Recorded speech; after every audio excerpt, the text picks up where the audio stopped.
Terima kasih Anda masih bersama kami dalam Berita Papua hari ini. Bagi Anda yang baru saja bergabung, kami akan sajikan kembali 3 berita utama. Lupa matikan lilin saat lampu padam, 2 rumah di kota Jayapura ludes terbakar.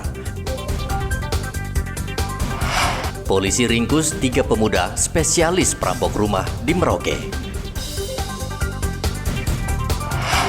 Menko Polhukam imbau aparat antisipasi 7 wilayah rawan teror organisasi Papua Merdeka saat pilkada serentak.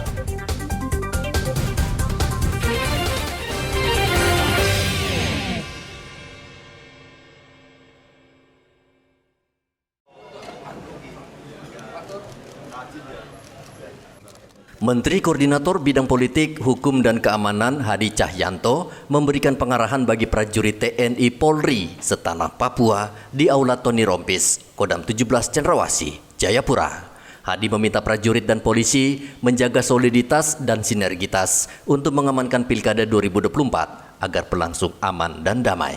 Menko Polhukam meminta seluruh anggota prajurit mengantisipasi 7 daerah rawan organisasi Papua Merdeka. Pentingnya menjaga sinergi TNI Polri untuk memberikan pengamanan pada proses pentahapan Pilkada serentak tahun 2024. Dalam proses pengamanan, kita juga tetap memberikan pengamanan kepada masyarakat terkait wilayah-wilayah rawan, terutama adalah Papua Pegunungan dan Papua Tengah, dan tetap memantau kondisi yang terus terjaga di beberapa kabupaten, diantaranya adalah Duga, Paniai, Intan Jaya, Pegunungan Bintang, Yaukimo, dan termasuk Mebra.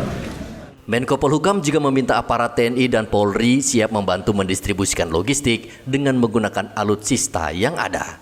Ia juga mengajak pemerintah daerah untuk gencar mengkampanyekan pemilu damai agar masyarakat mau ikut berpartisipasi dalam pemilihan kepala daerah. Hendra melaporkan dari kota Jayapura, Papua.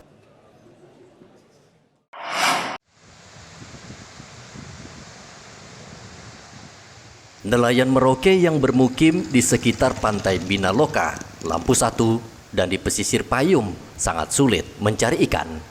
Jumlah tangkapan ikan semakin hari semakin sedikit jumlahnya dan terkadang tidak menutupi ongkos operasional nelayan sehari-hari.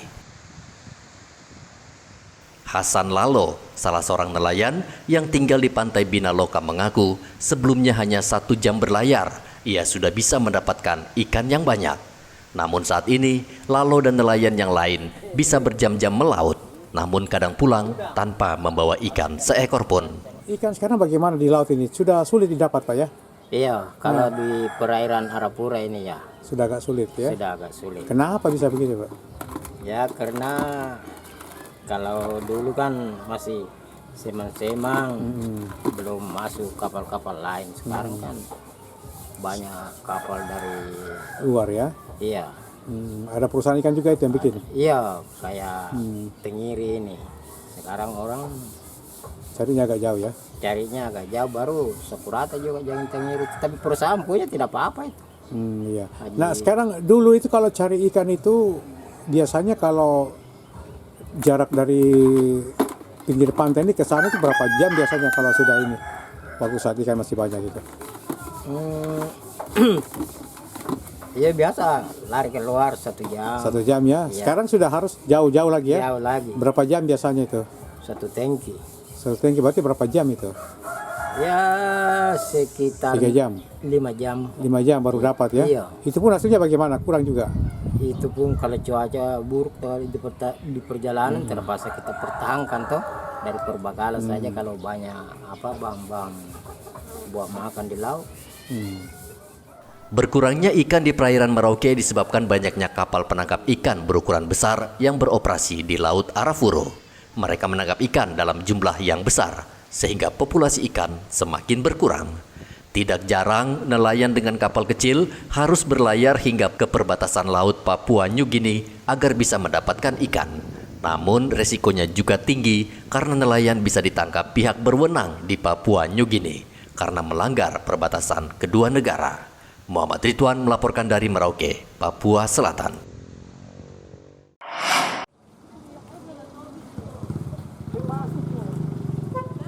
Jumlah penderita malaria di Merauke, Papua Selatan saat ini meningkat. Kamar rawat inap Rumah Sakit Umum Daerah Merauke dipenuhi pasien malaria. Sebagian besar pasien yang dirawat adalah orang dewasa dan rujukan dari berbagai distrik dan kampung di Merauke. Untuk kasus malaria di RSUD Merauke pada saat ini ada peningkatan sedikit, tetapi semuanya bisa kita tangani karena cepatnya rujukan dari puskesmas dan ketersediaan obat yang ada. Serta memang kategorinya tidak masuk sampai malaria berat, sehingga semua bisa ditangani dan bisa kembali pulang ke rumah masing-masing. Rata-rata yang diserang apa anak-anak dewasa ya dok? Jadi banyak yang menderita itu dari dewasa. Sementara kasus anak cuma sedikit sekali.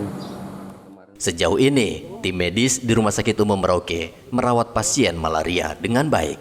Begitu juga dengan obat-obatan yang tersedia dalam jumlah yang mencukupi. Muhammad Ridwan melaporkan dari Merauke, Papua Selatan.